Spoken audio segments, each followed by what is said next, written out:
The rain had been falling for 3 straight days, a soft, monotonous rhythm against the glass that sounded less like precipitation and more like memory leaking out of the sky. Aaron sat by the window, the apartment air heavy with the ghost of a scent that was neither coffee nor old paper, but something uniquely her. He didn't have to look to know where it was, but he reached for it anyway, a thick, unassuming volume with a faded spine resting on the small, scratched cedar table. It was the Atlas of Forgotten Shores. It had not moved since the day she left, 3 years, 4 months, and 9 days ago. Its pages were soft, stained with the historical evidence of their shared life, a faint smear of pesto, a tiny crescent mark from a forgotten coffee cup, the sharp crease of a moment when one of them laughed too hard. It was, quite literally, the story of their relationship, bound in linen and glue. Aaron ran his thumb along the bottom edge, feeling the subtle indentation on page 387, where the story stopped. That page, that single number, was the cruel, permanent bookmark separating their you-mess from his me. He remembered the first time he had seen Anya, leaning against a cramped bookshelf in a dusty second-hand bookstore called the Rookery. She was wearing a threadbare wool scarf and arguing passionately with the owner about the superiority of hardcover bindings. Her voice was like wind chimes in a quiet atticon, expectedly musical and impossible to ignore.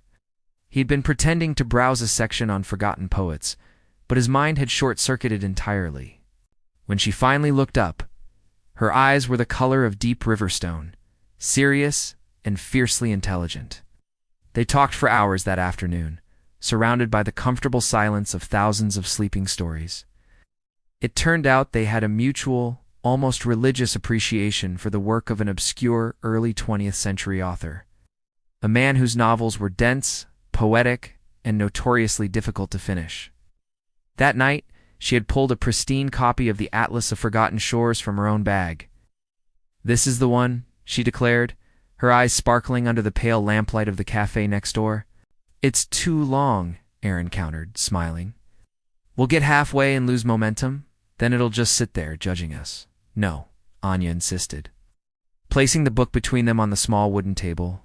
"We won't read it alone. We read it together. It's our joint venture. We can't abandon it." And so the ritual began. Every Sunday morning, regardless of the weather or their hangover status, they would meet at the Rookery Cafe, their official, established place. They'd order the same 2 stale almond croissants and 1 large French press, settling into the window booth that was slightly too small for comfort. This discomfort, they agreed, forced them closer, making the shared reading experience more intimate. Aaron would read the odd pages, Anya the even ones, taking turns until they hit the next chapter marker. The book itself became a timeline. Page 1250 chronicled the giddy, shy excitement of their first 3 months. They whispered definitions of words they didn't know and snuck glances at each other over the heavy pages. At chapter 7 on page 112 they had their first true, honest conversation about their greatest fears. Aaron had confessed his fear of stagnation, and Anya, her fear of being misunderstood. The book marked their compromises, too. Anya was fast, devouring sentences. Aaron was slow, savoring every verb. They learned to match pace, settling into a rhythm that defined their conversational style outside the cafe as well. By the time they reached the middle, page 250, they were living together, the book now resting on their bedside table instead of a cafe booth. The pages smelled less like coffee and more like her lavender body wash. Those were the golden days, the chapters written in sunlight and easy laughter, where every difficulty seemed like a minor plot twist they could overcome. They would make silly predictions about the protagonist's fate, betting on whether he would find the mythical forgotten shore, the map sketched crudely inside the front cover a habit Anya had developed was now almost completely colored in with pencil, illustrating their own mental journey. But time, Aaron realized much later, is the ultimate editor, ruthless in its cuts. The reading sessions became less frequent, the Sunday mornings taken over by Aaron's, or worse, silence. They'd still bring the book to the window seat, but it would sit closed, a heavy, silent accusation between them.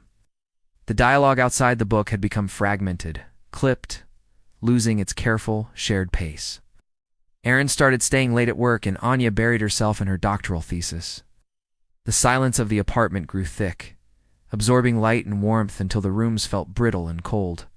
He missed her voice reading aloud, the slight stumble she always had over words containing the letter V. He missed the way she would look up, her eyes wide with understanding when a sentence perfectly captured a shared human truth. One rainy Tuesday, not a Sunday, Anya picked up the book. She was on page 379. She read 3 paragraphs, her voice flat, the rhythm broken. She stopped mid-sentence. "I can't do this right now, Aaron," she mumbled, her gaze fixed on the rain outside. He didn't ask do what, because he knew the answer applied to everything. The reading, the relationship, the effort. That marked the beginning of their final, inevitable chapter, the one they were writing in real time, without the author's elegant prose to guide them. They tried to fix it, of course, stumbling through clumsy attempts at reconciliation. They revisited their old haunts, forcing the ghost of past happiness to confront the reality of present misery. They went back to the rookery, but the stale croissant tasted like ash, and the window seat felt enormous. The book remained at home. They couldn't bear to bring it out, a symbol too potent for their failing spirits. The protagonist in the atlas was nearing his own goal, approaching the mythical shore. Anya and Aaron, however, were drifting further from theirs, their respective boats sailing toward distant, separate horizons.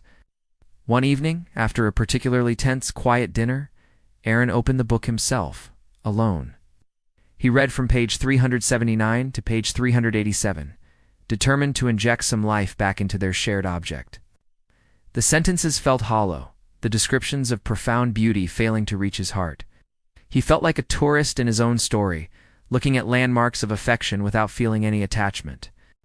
When Anya came into the room, she saw the open book and the fresh tear on the page, right next to a description of a lover's lament. She simply nodded, a tired recognition in her eyes, and sat beside him. "You reached the part about the lighthouse keeper's daughter," she said softly, stating it as a fact, not a question. "Yes," he replied, his voice rough. "She leaves him because he can't see past the next fog warning." "Maybe," Anya whispered, reaching out to gently close the book, resting her hand on the cover. "Or maybe she leaves him because she realizes the light is always meant for the ships, not for her." It was their final metaphorical conversation, the perfect, poetic distillation of their failure. Anya moved out 2 days later. There were no shouts, no slammed doors, just the careful, methodical sound of boxes being sealed and furniture being wrapped. She packed all her belongings, leaving nothing behind except the profound, echoing silence and the book. "Atlas." She left the atlas of forgotten shores. Aaron found her note inside the front cover, written on the same page where she had drawn their first shaky map. It was only 3 words. "Don't finish it." He didn't need an explanation. He understood immediately the cruel poetry of her instruction. The book, if finished, would transition from a symbol of their shared journey to a memorial of its end. If left unfinished, it remained a promise, a potential, a possibility, a waiting room for a love that might still someday continue. He couldn't destroy it, couldn't give it away, and certainly couldn't finish it. And so, the book became his anchor to the past, the weight he dragged through the lonely years. It sat there, every day, a silent observer of his life, demanding nothing but existing. The indentation on page 387 became a sacred groove, a point of no return, meticulously protected. The apartment, once filled with their dynamic energy, now felt like a preserved museum of their affection. The window seat was never used. His chair was always slightly angled away from the door she exited. Every object in the room had absorbed her presence.